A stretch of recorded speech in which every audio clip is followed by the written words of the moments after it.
ప్రాధాన్యతను తిరగరాయండి. నాకు ఫౌండేషన్ బలంగా ఉంటే ఎన్ని ఫ్లోర్లు అయినా కడతా, అదే చక్కగా లేకపోతే పైన ఏం కడతా నేను. కాబట్టి నేను ఫౌండేషన్, ఎడ్యుకేషన్ అనేది foundation for my state. Next floors అనేది స్కిల్.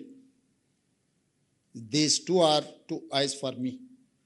జనరల్గా ఏదో చెప్పేసినాం, స్కూల్కి పంపించినాం, సర్టిఫికేట్ ఇచ్చినాం, సంవత్సరానికి 1,10,000 మంది ఇంజనీరింగ్ గ్రాడ్యుయేట్ సర్టిఫికేట్ తీసుకొని వస్తారు. మీరు ఆ పిల్లలకి అప్లికేషన్ ఇచ్చి వాని ఉద్యోగం కోసం అప్లికేషన్ ఫిలప్ చేయమని నేను కాదు, మీరు టీచర్లకు మీకే చెప్తున్నాను. మీరు వాళ్ళని పిలిచి ఇంజనీరింగ్ సర్టిఫికేట్ తీసుకొని వచ్చి మీరు చదువు చెప్తున్న ఊరిలో ఉన్న పిల్లలు పిలిపించి ప్లెయిన్ పేపర్ ఇచ్చి ఒక జాబ్ కోసం అప్లికేషన్ ఫిలప్ చేయమని. ఇది క్రిమినల్ వేస్ట్. వాడు ఇంజనీరింగ్ చదువుకున్నాను చిన్న జాబ్ కోడు, స్కిల్స్ నేర్చుకోడు. తల్లిదండ్రులు మా పిల్లోడు ఇంజనీరింగ్ అయింది ఉద్యోగం అంటారు, నా దగ్గరకు వస్తుంటారు కాన్స్టిట్యున్సీ నుంచో బంధువులు. మావాడు ఇంజనీరింగ్ చదివింది, పెద్ద పెద్ద చదువు చదివింది సార్ అంటారు. పేరెంట్స్కి తెలియదు కదా ఏం పెద్ద చదివినా అంటే, ఇక రారా సార్కి ఎప్పుడు నీ పెద్ద చదువు అంటారు. సరే ఏం చదివినా అంటే ఏదో కాలేజీలో ఇంజనీరింగ్ ఏదో చదివినా అంటాడు. ఓకే ఫైన్, ఏంద్రా ఎక్కడుంది ఉద్యోగం అంటే నాకేం తెలుసు సార్ అని. మరి నాకేంటి తెలుసు సార్ అంటే, నీ దగ్గర ఇంతమంది ఐఏఎస్లు ఉన్నారు కదా సార్, వాళ్ళని అడిగితే చెప్తాడు అంటాడు.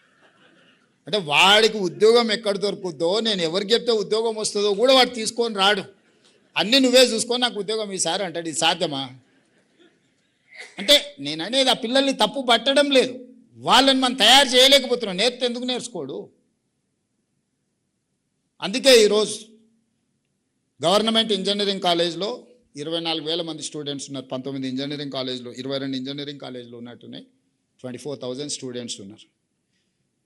First 2 years in basic education what ever local, next 2 years వాళ్ళ స్కిల్ నేర్పడానికి, విదేశాలకు పంపించడానికి ఈ పిల్లలు ఎవరెవరు ఉన్నారో, ప్లస్ అంబేద్కర్ ఓపెన్ యూనివర్సిటీలో జర్మన్ ఈ లాంగ్వేజెస్ మీద కూడా మనం పెడుతున్నాం.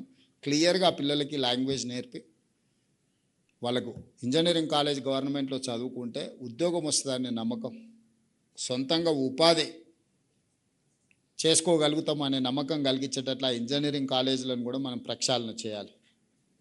మన ఓరియంటేషన్ మారినంత వరకు ఇది మారదు. As a political executive I have to take responsibility. అందుకే ఈరోజు విద్యాశాఖ నా దగ్గర పెట్టుకున్నా. చాలామంది గతంలోనైనా సాగునీరు పెట్టుకున్నాడు, 80,000 పుస్తకాలు చదివాడు, కాళేశ్వరం కట్టాడు, 3 ఏళ్ళ కూలేశ్వరం అయింది. నేనేం తీసుకోలేదే, అది రెవెన్యూ ఏం తీసుకోలేదు. అంతకుముందు రెవెన్యూ వాళ్ళ దగ్గర ఉన్నాడు, రెవెన్యూ నా దగ్గర లేదే, ఫైనాన్స్ నా దగ్గర లేదే, ఐటీ అండ్ ఇండస్ట్రీస్ నా దగ్గర లేదే. ఏం తీసుకున్నాను నేను? విద్యాశాఖ తీసుకున్నా. రోజు తిట్లు తినాలి, కానీ ఆ తిట్లు పడకుండా ఉండాలంటే కాపాడాల్సింది మీరే. లేదు అంటే మీరు అందరు కలిసి తీర్మానం అని చేరి ఎవరికన్నా ఇస్తాం, మీరు కోరుకున్న వాళ్ళకి ఇస్తా శాఖ. నేను ఒక ప్యాషన్తో దీని మీద దృష్టి పెడుతుంది. ఇది అంత ఈజీ కాదు, వీళ్ళకి ఎవ్వరికి ఓట్లేదు. ఓట్లు ఉండే దాని మీద లీడర్కి ఎక్కువ ఆసక్తి ఉంటుంది ఎంబడే. కానీ నేను ఓట్ల కోసం ఆలోచన చేస్తలేను. దేవుడు 2006లో జిల్లా పరిషత్ మెంబర్గా నాకు అవకాశం ఇస్తే 17 సంవత్సరాలలో తెలంగాణ రాష్ట్ర ముఖ్యమంత్రిని చేసింది. మీరందరు నాకు అండగా నిలబడితే వచ్చింది. దీంట్లో ఇంతకంటే అవ్వడానికి కూడా ఏం లేదు, ఇంతకంటే నా కోరికలు కూడా లేవు. కానీ వచ్చిన దాంతో ఆ పిల్లలకి ఏదైనా చేయాలి. నేను ఎక్కడి నుంచి వచ్చినో అక్కడుండే పిల్లల గురించి నేను ఆలోచన చేస్తున్నాను. నా బాధ, నా తాపత్రయం, నా పట్టుదల. ఏ మారుమూల గ్రామం నుంచి అయితే నేను వచ్చినా అలాంటి గ్రామాలే 12,000 ఉన్నాయి తెలంగాణ రాష్ట్రంలో. 12,000 గ్రామాలలో రేవంత్ రెడ్డిలు ఉన్నారు. కానీ వాళ్ళకి అవకాశం వచ్చో రాకనో ఓరియంటేషన్ లేకపోవడం వల్లనే నష్టపోతున్నారు.